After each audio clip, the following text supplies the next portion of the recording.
नाज़रीन, आज मैं आपकी मुलाकात ऐसे हाफ़िज़ कुरान से करवाने जा रहा हूँ जो एक बहुत ही शाहाना लाइफस्टाइल ज़िंदगी गुजार रहे हैं। अभी कुछ दिन पहले उनकी इमरान खान साहब से मुलाकात हुई और उसके बाद उनको काफ़ी तनकीद का निशाना बनाया जा रहा है। उसको शौक है अल्हम्दुलिल्लाह, वो यूट्यूब वगैरह पे देखता रहता है और उसको बड़ा अल्हम्दुलिल्लाह मैं अल्लाह का बड़ा मशकूर हूँ कि अल्लाह ताला ने उसके अंदर ये ज़ौक़ और शौक़ पैदा किया है। पीटीआई वाले, नून लीग वाले, पीपल पार्टी वाले एक दूसरे को गलाजत और किरदार कशियाँ कर रहे हैं, मुबाइसा कर रहे हैं, गालम गलौज कर रहे हैं। ये क्या दीन इस्लाम इस बात का दरस देता है? और भाई हर बंदे को सोच रखने का, हर बंदे को अपने नज़रिया रखने का हक हासिल है। ओवरऑल मुल्क के जो भी उलमा थे और मशाइख थे, वो एक प्रॉपर एक इजलास था। उसमें मुल्क के अंदर जो करंट सिनेरियो उसके मुतालिक गुफ्तगू हुई, एक मुआशी सूरत हाल के ऊपर गुफ्तगू हुई। गंदी सोच के लोगों ने जो है अल्लामा हिशाम ज़हीर के साथ कुछ अरसा पहले बदतमीज़ी की, जिसके नतीजे के अंदर उन्होंने उनको शटअप कॉल दी।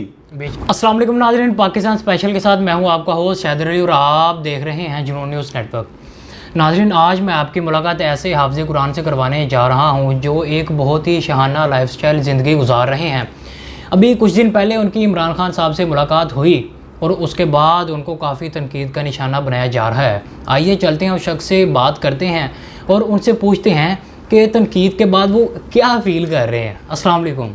वालेकुम अस्सलाम। कैसे हैं आप? बेहतरीन। अच्छा, सबसे पहले मुझे ये बताएं, क्या आप पीटीआई को ज्वाइन करना चाह रहे हैं?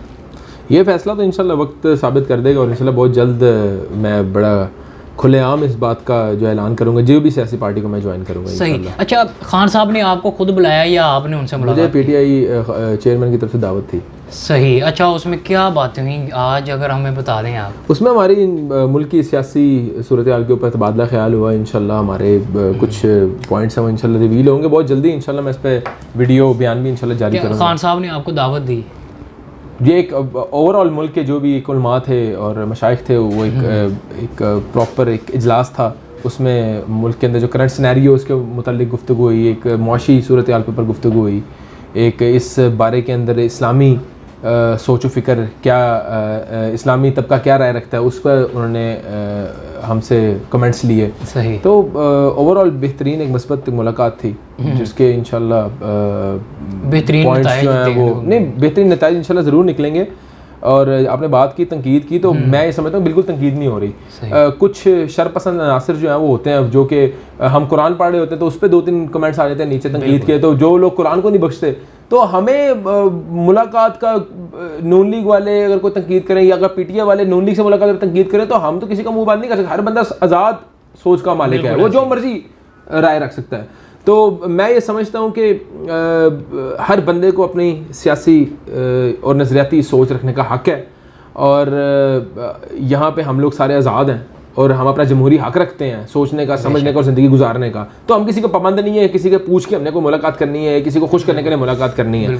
तो जहाँ तक तनकीद की बात, तो मुझे कोई फ़र्क नहीं पड़ता कि कोई बंदा कोई बात करे, कोई, मैं तो कमेंट्स पढ़ता भी नहीं फेसबुक पे, ना मैं पोस्ट देखता हूँ, तो मेरी सेहत पे तो कोई बुरा असर नहीं पड़ रहा। तो किसी के अंदर जुर्रत है तो आगे मुझसे मुकालमा कर ले, मुनाजरा कर ले, मुबाइसा कर ले, तो मैं बताऊंगा दीन इस्लाम क्या कहता है। बिल्कुल कि आप अगले बंदे के ऊपर तनकीद कर रहे हैं सिर्फ इसलिए कि आपसे नजरियाती इख्तलाफ रख रहा है या एक आपकी नापसंदीदा शख्सियत से मुलाकात कर रहा है। क्या जिन लोगों से मिला वो काफिर है? क्या वो कोई इस्लाम के दुश्मन है? देखिए, किसी को ड्राइंग रूम में बैठ के कुफर के फतवे लगाने से कोई बंदा काफिर नहीं हो जाता। मैं ये समझता हूँ कि हमारे नौजवानों की दीनी तरबियत होनी चाहिए, हमारे नौजवानों को इखलाकियात का दर्स देना चाहिए। ये उलमाए किराम के ऊपर पूरी जिम्मेदारी आयद होती है कि किसी को काफिर कहना, किसी को इस्लाम दुश्मन के फतवे दे देना, ये कोई मुसलमान का या कोई इस्लामी जहन के बंदे का जो है वो एक शेवा नहीं है। ये उसकी एक इस्लाम की कासी नहीं करती ये चीज़, या मुसलमान की कासी नहीं करती। एक इंसान की हुर्मत बैतुल्लाह की हुर्मत से ज़्यादा है, ये बात समझानी चाहिए। फेसबुक पे आपस में ये पीटीआई वाले, नून लीग वाले, पीपल पार्टी वाले एक दूसरे को गलाजत और किरदार कशियाँ कर रहे हैं, मुबाइसा कर रहे हैं, गालम गलौज कर रहे हैं। ये क्या दीन इस्लाम इस बात का दरस देता है? और भाई हर बंदे को सोच रखने का, हर बंदे को अपने नज़रिया रखने का हक़ हासिल है। ठीक है, तो ये इस तरह के कोई घटिया और गलीज जहन के लोगों के ऊपर तो मैं तवज्जो भी नहीं देता। कोई होते हैं आटे में नमक बराबर होते हैं, ये तो अल्हम्दुलिल्लाह लोग मुझसे मोहब्बत करते हैं। और बल्कि इंशाल्लाह मैं जो भी फैसला लूँगा, मुझे भरपूर उम्मीद है कि नौजवान तबका और इस्लाम से और पाकिस्तान से मोहब्बत करने वाला तबका इंशाल्लाह इस फैसले को खैर मकदम करेगा। कोई भी पार्टी, फैमिली की तरफ से भी तनकीद का निशाना बनाया जा रहा है ना? फैमिली की तरफ से कोई तनकीद नहीं है, नहीं फैमिली की तरफ से कोई तनकीद नहीं है। ये मेरी अल्हम्दुलिल्लाह अल्लामा इब्तिसाम अली ज़हीर और अल्लामा हिशाम अली ज़हीर के साथ ना सिर्फ के खून का रिश्ता है बल्कि मेरा उनके साथ एक अक़ीदत का भी रिश्ता है। अब कुछ लोग अगर कोई गलाजत जहन के और एक दयूस और एक फ़िरौनियत जहन के लोग अगर इस चीज़ को मनफी रंग देंगे तो वो मैं समझता हूँ मुनासिब बात नहीं है। अलबत्ता ये मैं ज़रूर कहूँगा, इस तरह के ही गलीज़ और इस तरह के ही एक गंदी सोच के लोगों ने जो है अल्लामा हिशाम अली ज़हीर के साथ कुछ अरसा पहले बदतमीज़ी की, जिसके नतीजे के अंदर उन्होंने उनको शट अप कॉल दी और वो अब उसको इशू बना रहे। और ये लोगों ने पहले उनको ट्रिगर किया। एक आलिम दीन की इज्जत किस तरह की जाती है इन लोगों को तो नहीं पता कि एक आलिम के सामने किस तरह पेश आना है। जब आप उनकी वॉल पे उनके पर्सनल मैसेज में जाके गलीज और गंदे कमेंट्स करेंगे तो वो आपको शट अप कॉल देंगे और उनका हक बनता है देना। तो मैं ये समझता हूँ कि ऐसे लोगों के बात करने से कोई फर्क नहीं पड़ता। हमारी अल्हम्दुलिल्लाह फैमिली पढ़ी लिखी फैमिली है और अल्हम्दुलिल्लाह एक दीन का भी बहुत ज़्यादा फ़हम रखते हैं और उनको इस बात का पता है और उनको इस बात का फ़हम है पूरा कि हर इंसान को आज़ादी राय का हक है। वो एक अपनी नज़रियाती सोच रखने का हक है, अपनी सियासी सोच रखने का हक है। और मेरा जो है मुलाकात करना इतना अगर लोगों को नापसंद आ रहा है उसकी तो कोई लॉजिक ही नहीं बनती। और भाई हम हर बंदे से मुलाकात करते हैं, हम आज़ाद लोग हैं, हम हर बंदे से मुलाकात करेंगे। हमें कोई जमाती पाबंदी है? मैं किसी जमात से जो है मेरा ताल्लुक नहीं है, ना किसी मजहबी, ना किसी दीनी, ना किसी सियासी जमात से अभी तक फिलहाल मेरा ताल्लुक नहीं है। तो मैं किसी का पाबंद हूँ कि मैं किसी से पूछ के मिलूंगा?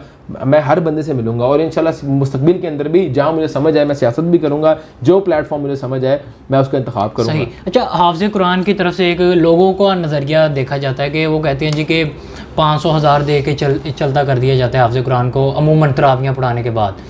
लेकिन आपका इतना शहाना लाइफस्टाइल है, वो किस तरह? मेरी फील्ड नहीं है ना, मैं कुरान से कोई इनकम जनरेट नहीं करता, मैं अपना कारोबार करता हूँ और कुरान मेरा जरिया मुआश नहीं है। ठीक है, इनफैक्ट मैं ये समझता हूँ कि कुरान मेरा अपना एक नजरिया है। मैं समझता हूँ हर बंदे को अगर वो कोई मस्जिद का इमाम भी है या तरावियाँ पढ़ा रहा है उसको अपनी मईशत के ऊपर फोकस रखना चाहिए और मईशत को बेहतर से बेहतर करना चाहिए, तभी वो मुआशरे की बेहतर खिदमत का सरअंजाम करेगा। आप कुरान से कोई तवक्को ना करें। कुरान एक ज़ाब्ता हयात है, ये मुकम्मल कोड ऑफ कंडक्ट है लाइफ गुजारने का। आपने इस पे ऊपर अमल पैरा होना है, इससे ज़िंदगी गुजारने के तरीके जो है वो लेने हैं। आपने इससे अपने लिए रास्ते हमवार करने हैं, इसके अंदर से तालीमात लेके ज़िंदगी गुजारने के रास्ते हमवार करने हैं। आपने हर मसाइल का, हर मुश्किल का हल इसमें से तलाश करना है।